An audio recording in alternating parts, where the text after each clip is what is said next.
À Noël, ma sœur s'est levée, a tapoté son verre et a annoncé, comme si elle acceptait une récompense. Maman et papa me donnent la maison. Émilie n'a rien. La pièce a explosé.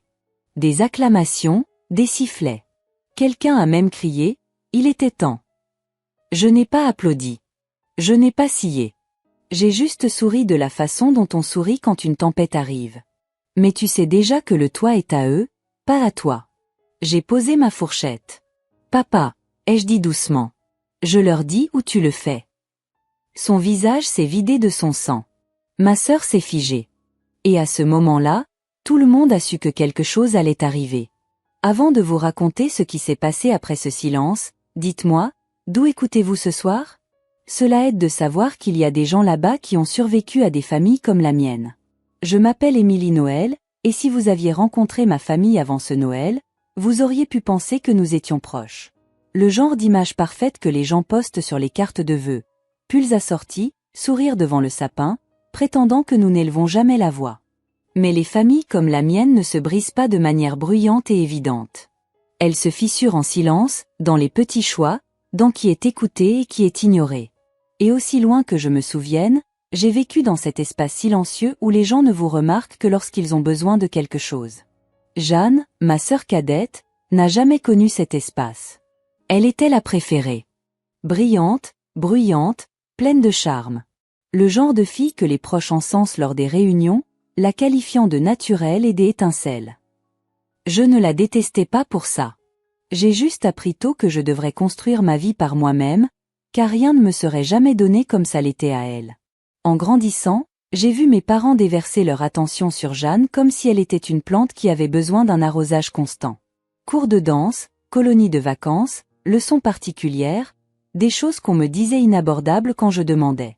Plus tard, quand j'ai déménagé à Paris pour le travail, ils ont appelé ça de l'égoïsme, comme si choisir l'indépendance signifiait que je les abandonnais.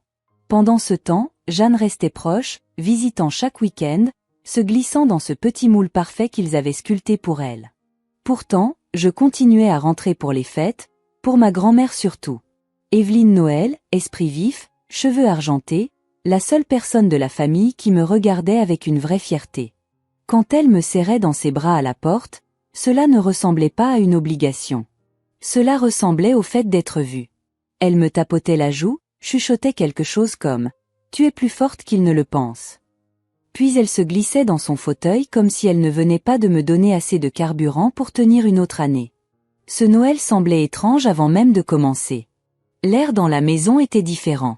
Épais, chargé d'attente, comme si tout le monde avait été mis dans la confidence d'un secret que je n'étais pas censé entendre. Maman s'agitait dans la cuisine avec ce sourire crispé qu'elle arbore quand elle cache quelque chose. Papa ne voulait pas croiser mon regard plus d'une seconde. Jeanne n'arrêtait pas d'enlever des peluches imaginaires de sa robe, même si elle était parfaitement propre. Et quand je suis entrée dans la salle à manger, j'ai remarqué une chose de plus. Une chaise vide à côté de la mienne manquait. Pas déplacée, pas poussée sur le côté, disparue. J'aurais dû savoir alors. On pourrait penser que la chaise manquante aurait été un avertissement suffisant, mais dans ma famille, les signes sont toujours silencieux avant d'exploser. Je me suis assise quand même, lissant ma serviette sur mes genoux, faisant semblant de ne pas remarquer la façon dont les conversations chutaient chaque fois que j'entrais dans la pièce. Elle devenait plate une seconde, comme si quelqu'un avait appuyé sur muet, puis reprenait avec des rires forcés au moment où je passais. Jeanne flottait comme la star de sa propre parade, vérifiant la disposition de la table, ajustant les angles du centre de table, chuchotant de petites remarques à maman qui les faisait sourire toutes les deux. De temps en temps, elle me regardait avec un sourire pincé, poli mais creux, comme si j'étais une collègue qu'elle tolérait à peine. Ce n'était pas toujours comme ça. Pendant longtemps, Jeanne et moi n'étions que deux enfants, partageant une chambre, passant des mots sous la porte quand nous étions censés dormir. Elle avait l'habitude de tresser mes cheveux, de voler mes pulls, de me supplier de la conduire partout une fois que j'ai eu mon permis. Mais quelque part entre le lycée et l'âge adulte, quelque chose a changé. Elle s'est glissée confortablement dans le rôle que mes parents ont construit pour elle, la fille en or, la fille parfaite, tandis que je glissais silencieusement hors du cadre. La situation de la maison a commencé 6 mois plus tôt, bien avant l'annonce à Noël. C'était un samedi humide de juin quand maman a appelé, me demandant de rentrer à la maison pour quelque chose d'important. Pas de détails, pas d'avertissement. Quand je suis arrivée, ils m'ont conduite directement à la table de la salle à manger, la même table où tout s'effondrerait plus tard. Papa avait un dossier étalé comme une présentation. Maman souriait trop fort, comme si son visage lui faisait mal à force de s'étirer. Chérie, a commencé papa, nous refinançons la maison. Juste une simple signature, de meilleur taux. Tu n'auras à t'inquiéter de rien. Même là, quelque chose en moi s'est tendu. Ma famille ne me demandait jamais d'aide à moins qu'ils n'aient besoin de plus qu'ils n'étaient prêts à admettre.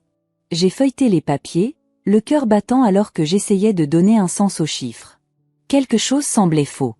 Trop de pages, trop de montants noircis, trop d'explications précipitées. Je peux les emporter avec moi ? Ai-je demandé, gardant ma voix égale. Mon avocate peut y jeter un œil.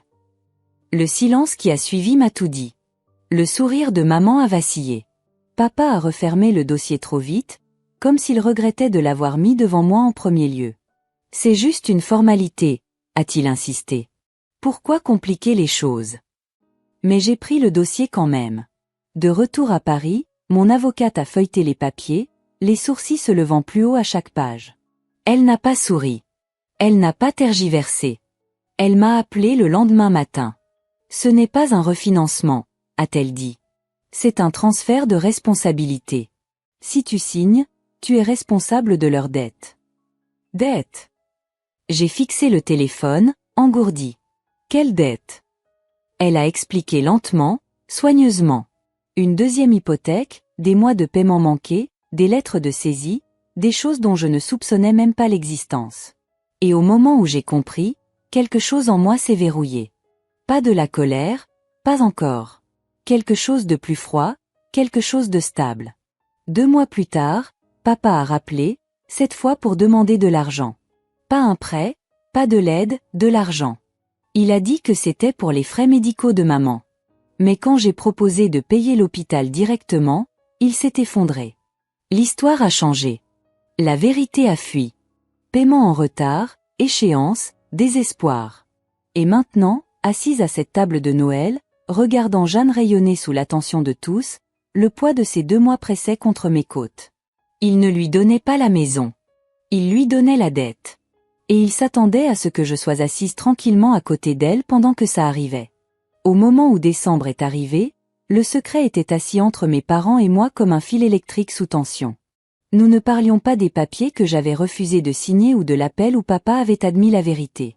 Notre conversation s'était réduite à la météo et aux questions sur le travail, comme si le bavardage pouvait couvrir un cratère. Il ne savait pas que j'avais fait plus que refuser. J'avais sorti les registres de propriété moi-même. Je savais pour la deuxième hypothèque, les intérêts qui les dévoraient vivants, l'horloge de la saisie qui tournait déjà. Ils se noyaient et essayaient d'entraîner quelqu'un d'autre vers le fond avec eux. Au début, je pensais que ce quelqu'un était toujours censé être moi. J'étais celle avec le travail stable à Paris. Pas d'enfant. La personne qu'ils voyaient comme un filet de sécurité auquel ils avaient droit. Leur dire non était comme apprendre une nouvelle langue qui avait le goût de la culpabilité. Puis Jeanne a commencé à poster des indices en ligne. Des légendes sur de grands changements, des photos sur le perron avec nos parents, des blagues sur le fait d'être prête à devenir propriétaire. Chaque message semblait être une autre pièce qui se mettait en place. Une semaine avant Noël, maman a appelé pour s'extasier sur combien Jeanne était excitée à l'idée de recevoir plus souvent une fois les choses réglées avec la maison. Elle l'a dit légèrement, comme si la maison était un doux héritage, pas une bombe qu'ils emballaient dans un nœud. C'est la nuit où j'ai arrêté d'espérer qu'ils régleraient ça par eux-mêmes. Je suis allée à mon bureau, j'ai sorti un dossier et j'ai commencé à le remplir. Copie des paiements en retard, avis, page de résumé qui montrait exactement à quel point ils étaient enfoncés. Je n'avais pas prévu de les humilier. J'avais prévu de m'assurer que personne ne pourrait dire qu'ils ne savaient pas dans quoi ils mettaient les pieds. Le matin de Noël, j'ai conduit avec ce dossier dans mon sac et un nœud dans l'estomac. Une partie de moi voulait encore croire qu'ils me prendraient à part, admettrait que le plan était allé trop loin. Au lieu de cela, maman m'a accueilli à la porte avec une étreinte serrée qui sentait le parfum et l'attention. « Tu es magnifique », a-t-elle dit. « Jeanne va être si heureuse que tu sois là. » La façon dont elle a dit Jeanne, et pas nous, m'a tout dit. À l'intérieur, la salle à manger était prête. Rallonge dans la table, verre brillant, chaque chaise occupée sauf la mienne. Ma grand-mère a croisé mon regard depuis sa place habituelle et m'a fait un petit signe de tête, comme si elle en savait plus qu'elle ne le disait. En me glissant à ma place, ma main a frôlé le bord de mon sac. Papier contre toile, preuve contre déni.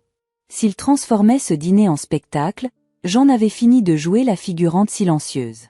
Quand ma sœur s'est levée de son siège et a tapoté son verre, je savais déjà que j'allais regarder le rideau se lever sur une performance qu'ils avaient répétée sans moi.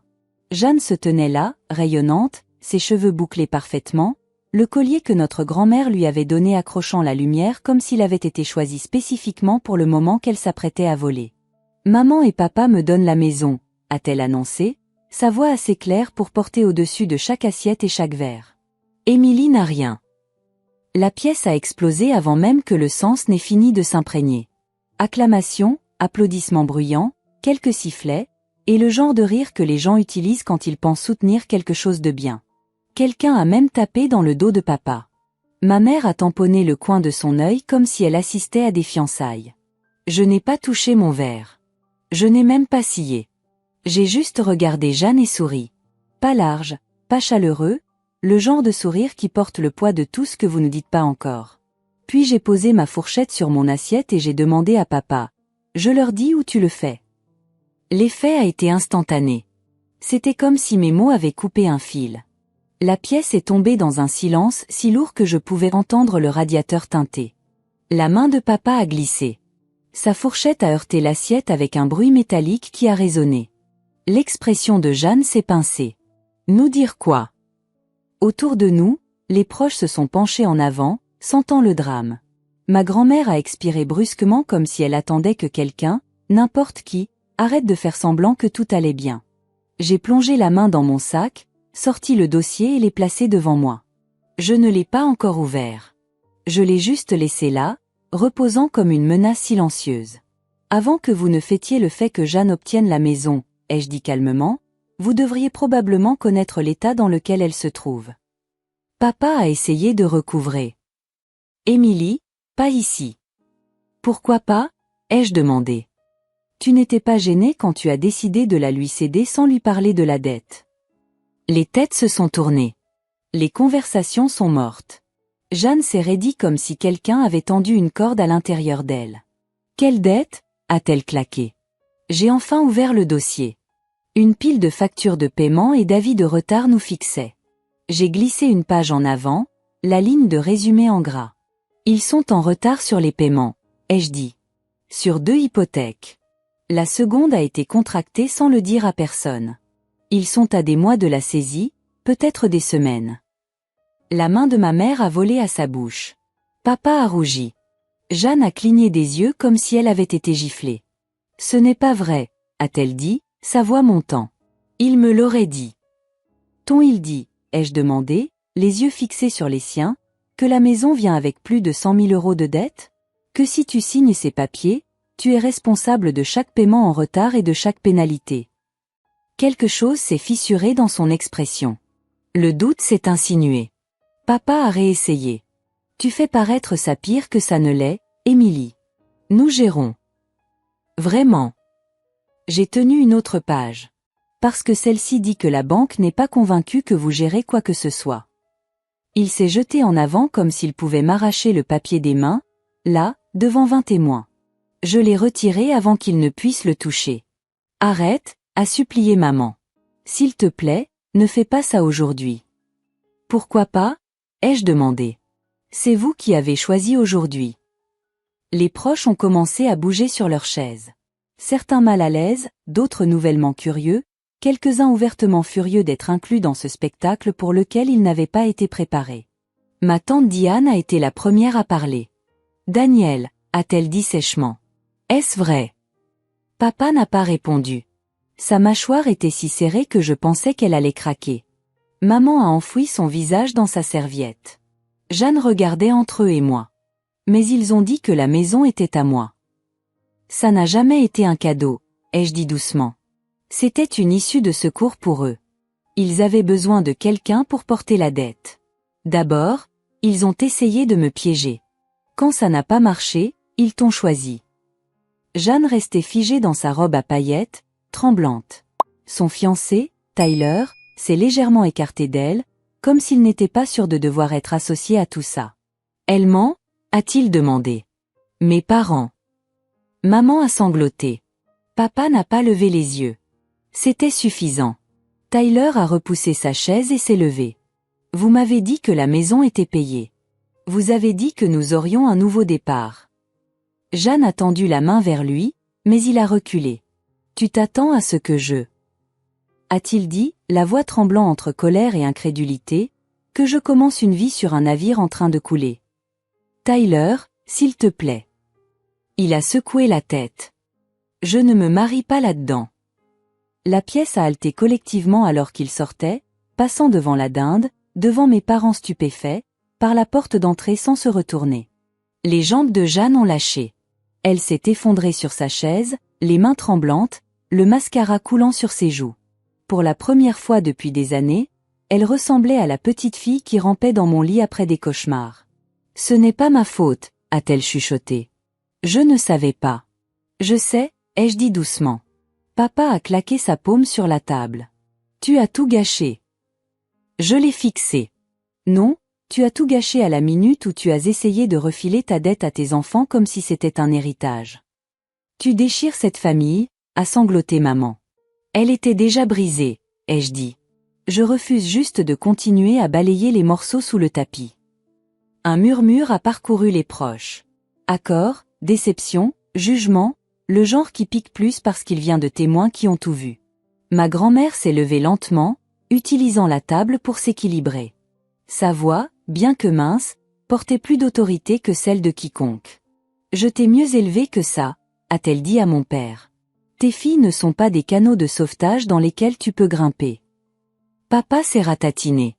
Maman a pleuré plus fort. Jeanne a finalement levé les yeux vers moi, le regard vide. Qu'est-ce que je fais maintenant? La question a frappé plus profondément qu'elle ne le pensait. Pas parce que j'avais la réponse, mais parce qu'elle demandait enfin à la bonne personne. Pas aux parents qui avaient construit ces illusions, mais à la sœur qu'ils avaient écartée. Avant que je puisse parler, quelqu'un a frappé fort à la porte. Toutes les têtes se sont tournées. Les coups ont recommencé, plus fort. Papa a froncé les sourcils. Qui? La porte s'est ouverte et une femme est entrée. Tailleur simple, insigne accroché à la ceinture, calme, expression illisible. Monsieur et Madame Noël, a-t-elle demandé. J'ai besoin de vous parler concernant vos dossiers hypothécaires. La pièce a explosé à nouveau, cette fois dans une vague d'incrédulité. Maman s'est presque effondrée. Papa est devenu blanc. Jeanne a agrippé le bord de la table comme si c'était la seule chose qui la maintenait debout. Je n'ai pas bougé. Je suis restée assise là, respirant lentement, regardant la vérité atterrir enfin là où elle devait être. Pourquoi est-elle ici? A chuchoté papa, la voix brisée. L'enquêtrice n'a pas scié. Nous avons reçu un signalement de mauvaise conduite financière potentielle. J'ai quelques questions. On aurait pu entendre une mouche voler. Plus personne n'applaudissait. Émilie, a sangloté maman. Dis-lui que tu as mal compris, s'il te plaît. Je n'ai pas répondu. Pas encore. Parce que la vérité ne faisait que commencer à se démêler. Quand l'enquêtrice est entrée dans la maison, tout ce qui avait maintenu mes parents ensemble a finalement craqué. Elle a posé des questions calmes et mesurées sur les paiements, les retards, les avis, la deuxième hypothèque, et chaque réponse qu'ils évitaient rendait la pièce plus petite. Les proches s'éloignaient d'eux comme s'ils reculaient d'un feu. Jeanne était assise immobile, ses mains tremblant sur ses genoux. Elle n'était plus en colère, juste vidée comme si quelqu'un avait drainé la couleur d'elle. Ma grand-mère se tenait derrière elle, posant une main sur son épaule, stable et silencieuse. Quand l'enquêtrice est partie avec les documents, la maison est tombée dans un calme lourd. Maman a essayé de tendre la main vers moi. Papa a marmonné que je les avais embarrassés. Ni les excuses ni les reproches n'ont atterri. J'ai pris mon manteau. Jeanne a chuchoté, « Ne pars pas. Je serai toujours là. » Je lui ai dit, juste plus pour leur mensonge. Dans les semaines qui ont suivi, tout a changé. Mes parents ont été forcés de confronter ce qu'ils avaient construit. Couche après couche de secrets, d'excuses et de dettes. La maison a été mise en vente. Ils ont déménagé dans un petit appartement à l'autre bout de la ville, plus calme qu'il ne l'avait jamais été. Plus de grandes annonces. Plus d'illusions d'enfants prodiges. Jeanne a commencé une thérapie. Elle m'appelait souvent. Parfois pour pleurer, parfois juste pour rester en silence au téléphone. Elle m'a dit qu'elle comprenait enfin pourquoi j'avais arrêté de laisser nos parents parler pour moi. Quant à moi, j'ai appris quelque chose que j'aurais dû savoir il y a des années. Dire la vérité n'est pas une trahison. La cacher l'est. Et les familles construites sur le déni finissent toujours par s'effondrer. Si vous avez déjà dû vous tenir seul à une table pleine de gens qui prétendent vous aimer, dites-moi d'où vous écoutez. Et après avoir entendu mon histoire, qu'auriez-vous fait? Vous êtes sur la chaîne Les Liens du passé.